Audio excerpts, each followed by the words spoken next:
Hello and welcome back to Bookish. Today I wanted to continue my series on Ernest Hemingway by talking about one of my favorite Ernest Hemingway stories, which is Big Two-Hearted River Part 1 and 2. Now technically they're two separate stories, but I'm just going to treat them like one because they go together and there's really no reason to think of them as a separate story. Big Two-Hearted River is a Nick Adams story. Nick Adams was one of Hemingway's earliest characters. I think he is the protagonist, or at least he appears in something like 20 to 25 of Hemingway's stories, and in lots of ways he is a stand-in for Hemingway. In Big Two-Hearted River Part 1 and 2, Nick is back from the war, and he is clearly searching for some sense of perhaps purpose or some sense of balance. He's looking to reground himself in his life back in the United States of America, and so he decides to go off to the Upper Peninsula of Michigan and do some camping and fishing. It's clear early on in the story that what Nick is trying to do is to escape his memories of the war, and that's made clear in this passage. It was hard work walking uphill. His muscles ached and the day was hot. But Nick felt happy. He felt he had left everything behind, the need for thinking, the need to write, other needs. It was all back of him. So that's early on in the story when Nick is just really getting out into the wilderness of the Upper Peninsula. And he's already feeling happier. He's already feeling like he's left things behind him. But he's going to have to keep himself busy for that to work out. And one of the most brilliant things that Hemingway does in the story is he allows us to experience how busy Nick is by describing everything Nick does in incredible detail. And if you're not aware, I think that what he's doing is showing Nick trying to distract himself by letting us into Nick's mind and everything Nick's doing, then this just seems like pointless detail. So let me read you an example of that. With the axe, he slid off a bright slab of pine from one of the stumps and split it into 2 pegs for the tent. He wanted them long and solid to hold in the ground. With the tent unpacked and spread on the ground, the pack leaning against the jack pine looked much smaller. Nick tied the rope that served the tent for a ridgepole to the trunk of one of the pine trees and pulled the tent up off the ground with the other end of the rope and tied it to the other pine. The tent hung on the rope like a canvas blanket on a clothesline. Nick poked a hole he had cut up under the back peak of the canvas and then made it a tent by pegging down the sides. He pegged the sides out taut and drove the pegs deep, hitting them down into the ground with the flat of the axe until the rope loops were buried and the canvas was drum tight. So all that detail about camping and about how he makes his dinner and about what he eats for dinner and about what he says to himself about what he eats for dinner, all of that detail is intended to show us that Nick is filling up his time with all these activities and thinking kind of intensely about all these activities so that he doesn't think about other things. But it doesn't always work, or at least it doesn't work completely, because Nick does, from time to time, have moments where he remembers things, and I think these are clearly things that he was trying to put behind him. In particular, he remembers details about a friend of his who's named Hopkins. And a simple thing like making a pot of coffee is what reminds him. He could not remember which way he made coffee. He could remember an argument with Hopkins about it, but not which side he had taken. The coffee boiled as he watched. The lid came up, and coffee and grounds ran down the side of the pot. Nick took it off the grill. It was a triumph for Hopkins. He put sugar in the empty apricot cup and poured some of the coffee out to cool. It was too hot to pour, and he used his hat to hold the handle of the coffee pot. He would not let it steep in the pot at all. Not the first cup. It would be straight Hopkins all the way. Hop deserved that. He was a very serious coffee drinker. He was the most serious man Nick had ever known. Not heavy, serious. That was a long time ago. Hopkins spoke without moving his lips. He had played polo. He made millions of dollars in Texas. He had borrowed car fare to go to Chicago when the wire came that his first big well had come in. He could have wired for money. That would have been too slow. They called Hop's girl the Blonde Venus. Hop did not mind because she was not his real girl. Hopkins said very confidently that none of them would make fun of his real girl. He was right. Hopkins went away when the telegram came. That was on the Black River. It took 8 days for the telegram to reach him. Hopkins gave away his .22 caliber Colt automatic pistol to Nick. He gave his camera to Bill. it was to remember him always by. This is Nick, essentially triggered by a simple activity making coffee into kind of all this flood of memory about this person named Hopkins. And I think it's clear from the way he writes about Hopkins that Hopkins is dead. And my guess would be that Hopkins died during the war. Whether Nick witnessed Hopkins' death or not, I don't know. But Hopkins is clearly gone. That's why, he's going to drink the first cup of coffee the way Hopkins would as a tribute to Hopkins. Well, we usually make tributes to people who aren't around anymore. Despite Nick's best efforts to distract himself by filling his days with, concentrating on all these elements and the details of camping, he's not always successful. After, finally eating and drinking his cup of coffee, he lays down in the tent, he goes to sleep, and he wakes up in the next morning, and then Nick goes fishing. Well, obviously fishing is central to the story. I have a tendency to believe that the fishing is a stand-in or a symbol of Nick processing what has happened, what has to happen, who he is, reminding himself of who he is, thinking about what he wants, thinking about what he's not ready for, thinking about what he doesn't want. I think all of that is kind of contained in this section about fishing. The fishing itself really represents something. So I wanted to read to you a part of the description of the fishing, because I think this is actually where Hemingway is at his best in this story. Nick swung the rod back over his shoulder and forward, and the line, curving forward, laid the grasshopper down on one of the deep channels in the weeds. A trout struck, and Nick hooked him. Holding the rod far out toward the uprooted tree and sloshing backward in the current, Nick worked the trout, plunging the rod, bending alive, out of the danger of the weeds into the open river. Holding the rod, pumping alive against the current, Nick brought the trout in.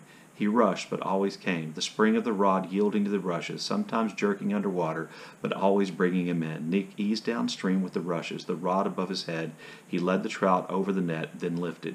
So this is, a description of Nick skillfully landing that third fish, and I think this is a symbol of Nick's restoring confidence. I also think this is just some really good writing in which Hemingway kind of, I think, cleverly and almost secretively works in a description not only of what Nick is doing, but what the fish is doing. So the first sentence there that does that is, Nick worked the trout, plunging, the rod bending alive, out of the danger of the weeds and into the open river. So Nick works the trout. Plunging, that's the trout. The rod bending alive, that's Nick working or skillfully using his rod to get the fish then out of the danger of the weeds and out into the open water. The next sentence, holding the rod, pumping alive against the current. So Nick's holding the rod, the fish is pumping alive against the current. Nick brought the trout in. He rushed, that's the fish, but always came, again that's the fish. The spring of the rod yielding to the rushes, that's Nick and his equipment. Sometimes jerking underwater, again that's the fish, but always bringing him in, that's Nick. So I like the way that the description of the fishing is described there, with this kind of back and forth between Nick and the fish, and kind of Nick triumphing and winning and using his skill to catch this fish. So to me, the fish has all kinds of symbolic importance. But the thing I think is most striking about the story, and one of the things I think that is overlooked a lot about Hemingway, is how Hemingway uses geography to show transitions in mood and transitions of his character. So I want to kind of to talk about that and focus on the geography of the story. So when Nick gets off the train at the beginning of the story, he is in a town that's been destroyed by fire. Everything's black, and the houses and all the buildings and businesses have completely been burned down, and it's this kind of desolate village in the middle of the forest. And that village must remind Nick of what he's seen during World War I, the destroyed villages, the burned territory. And so literally Hemingway has Nick get off the train in a physical location that would remind him of World War I and remind him of the war itself.